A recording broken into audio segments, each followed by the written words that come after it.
ജനന certificate, Aadhaar card, pan card, ration card, തെരഞ്ഞെടുപ്പ് തിരിച്ചറിയൽ കാർഡ്, ജാതി സർട്ടിഫിക്കറ്റ്, വരുമാന സർട്ടിഫിക്കറ്റ്, എംപ്ലോയ്മെന്റ് രജിസ്ട്രേഷൻ, ആരോഗ്യ ഇൻഷുറൻസ് കാർഡ്, തൊഴിൽ കാർഡ്, ബാങ്ക് അക്കൗണ്ട് അടക്കമുള്ള 11 രേഖകളാണ് ഗോത്രവർഗ വിഭാഗം അവശ്യരേഖ അദാലത്തിൽ 168 ഉന്നതികളിൽ നിന്നുള്ള ആദിവാസികൾക്ക് ലഭ്യമാക്കുന്നത്.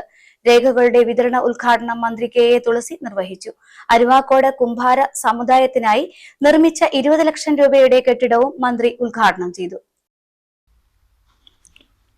നിലമ്പൂർ മേഖലയെ അറിയാതെ പോലും വികസന പദ്ധതികളിൽ നിന്ന് വിട്ടുപോകില്ലെന്നും പദ്ധതികൾ പ്രഖ്യാപനത്തിൽ ഒതുങ്ങാതെ സമയബന്ധിതമായി പൂർത്തിയാക്കുമെന്നും മന്ത്രി പറഞ്ഞു. സത്യപ്രതിജ്ഞ ചടങ്ങിന് ശേഷം ആദ്യമായിട്ട് എന്നെ കണ്ടപ്പോൾ സംസാരിച്ചത് എൻ്റെ മണ്ഡലത്തിനെ കുറിച്ചോ എന്നെ കുറിച്ചോ ഒന്നുമല്ല, മറിച്ച് ഈ പരിപാടി എന്നൊക്കെ ഡേറ്റ് തരും എന്നാണ് ചോദിച്ചത്. അപ്പോൾ ഞാനും വളരെ സന്തോഷം തോന്നി.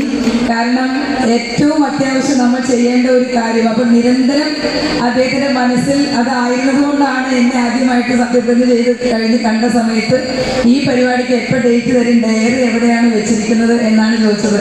സത്യത്തിൽ ഞാനിന്ന് ഡയറി എൻ്റെ കയ്യിലുണ്ടായിരുന്നില്ല. അപ്പോൾ ഞാൻ പറഞ്ഞു, ഡയറി എഴുതാൻ തുടങ്ങുന്നതേ ഉള്ളൂ, ഇപ്പോൾ സത്യപ്രതിജ്ഞ ചെയ്തതല്ലേ ഉള്ളൂ, അപ്പോൾ അതൊക്കെ എഴുതാൻ തുടങ്ങുന്നതേ ഉള്ളൂ എന്ന് പറഞ്ഞപ്പോൾ ഏറ്റവും അടിയന്തരമായിട്ട് അതൊന്നും പ്രശ്നമല്ല, ഡേറ്റ് ഉടനെ തരണം എന്നാണ് പറഞ്ഞത്. അപ്പോൾ ഞാൻ പറഞ്ഞു പിന്നീട് നോക്കിയിട്ട് തരാം എന്ന് പറഞ്ഞു. അപ്പോൾ ഞാൻ വിചാരിച്ചു അദ്ദേഹം പോയി.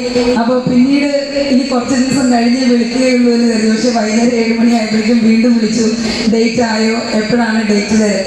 അപ്പോൾ അതിൽ അങ്ങനെ വിളിക്കുമ്പോൾ നമുക്ക് വളരെ സന്തോഷമാണ്. കാരണം അദ്ദേഹത്തിന് ആ പരിപാടി ഏറ്റവും അടിയന്തരമായിട്ട് ചെയ്യണം. അത് നിശ്ചയദാർഢ്യമുള്ള ഒരു ജനപ്രതിനിധിയുടെ ഉത്തരവാദിത്വമാണ്. അതാണ് അദ്ദേഹം നിർവഹിച്ചത്. അത് കണ്ടപ്പോഴും കേട്ടപ്പോഴും എനിക്കും വളരെ സന്തോഷം തരും. നിലമ്പൂർ ഗോത്രമേഖലയിൽ പ്രളയത്തിൽ വീട് നഷ്ടപ്പെട്ടവർക്ക് വീട്, വിദ്യാർത്ഥികൾക്ക് പഠനമുറികൾ തുടങ്ങിയ സൗകര്യങ്ങൾ ഒരുക്കും. നിലമ്പൂരിൽ പോസ്റ്റ് മെട്രിക് ഹോസ്റ്റൽ നിർമ്മിക്കുമെന്നും വകുപ്പിന്റെ കീഴിലുള്ള വിദ്യാഭ്യാസ സ്ഥാപനങ്ങളിൽ കാലാനുസൃത കോഴ്സുകൾ കൊണ്ടുവരുമെന്നും മന്ത്രി പറഞ്ഞു. ഗോത്രവർഗ മേഖലയിലെ വിദ്യാർത്ഥികളുടെ മുന്നേറ്റത്തിനായി വിപുലമായ പദ്ധതികളാണ് സർക്കാർ ആസൂത്രണം ചെയ്തിരിക്കുന്നത്. വിദേശത്ത് പഠിക്കാൻ താൽപ്പര്യമുള്ള SC/ST വിദ്യാർത്ഥികൾക്കായി ഉന്നതി സ്കോളർഷിപ്പ് പദ്ധതി നടപ്പിലാക്കുമെന്നും ഇതിനായി തുക അനുവദിക്കുമെന്നും മന്ത്രി അറിയിച്ചു.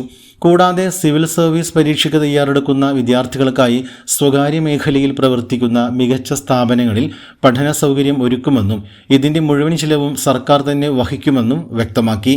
ഗോത്രവർഗ ജനവിഭാഗങ്ങൾക്ക് സ്ഥിരമായ വരുമാനമാർഗം കണ്ടെത്തുന്നതിനായി പ്രത്യേക പദ്ധതികൾ നടപ്പിലാക്കും. പട്ടികജാതി പട്ടികവർഗ വിഭാഗങ്ങൾക്കായി സർക്കാർ നടപ്പിലാക്കുന്ന എല്ലാ സേവനങ്ങളും നേരിട്ട് ജനങ്ങളിലെത്തിക്കുന്നതിനായി പുതിയ പോർട്ടൽ ആരംഭിക്കും. ഇതിലൂടെ 9ഓളം പ്രധാനപ്പെട്ട സേവനങ്ങൾ ജനങ്ങൾക്ക് ഓൺലൈനായി ലഭ്യമാകുമെന്നും മന്ത്രി പറഞ്ഞു.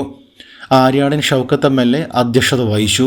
PV Abdul Wahab MP, Nilambur block panchayat president Bobby C Mampra, Kalikavu block panchayat president VP Jaseera, Nilambur നഗരസഭാ ചെയർപേഴ്സൺ പത്മിനി ഗോപിനാഥ്, ജില്ലാ പഞ്ചായത്ത് മെമ്പർമാരായ NA കരീം, അഡ്വക്കേറ്റ് ജോസ്മി തോമസ്, റൈഹാനത്ത് കുറുമാടൻ, ചുങ്കത്തറ ഗ്രാമപഞ്ചായത്ത് പ്രസിഡന്റ് CK സുരേഷ്, അമരമ്പലം ഗ്രാമപഞ്ചായത്ത് പ്രസിഡന്റ് VP അഫീഫ, മൂത്തേടം ഗ്രാമപഞ്ചായത്ത് പ്രസിഡന്റ് TK ഹഫ്സത്ത്, പോത്തുകൽ ഗ്രാമപഞ്ചായത്ത് പ്രസിഡന്റ് MA ജോസ്, വഴിക്കടവ് ഗ്രാമപഞ്ചായത്ത് പ്രസിഡന്റ് റംലത്ത് നെയ്തക്കോടൻ, കരുളായി ഗ്രാമപഞ്ചായത്ത് പ്രസിഡന്റ് ഷീജ കണ്ടങ്ങാപ്പുറം, എടക്കര ഗ്രാമപഞ്ചായത്ത് പ്രസിഡന്റ് ദീപ ഹരിദാസ് തുടങ്ങിയവർ പങ്കെടുത്തു.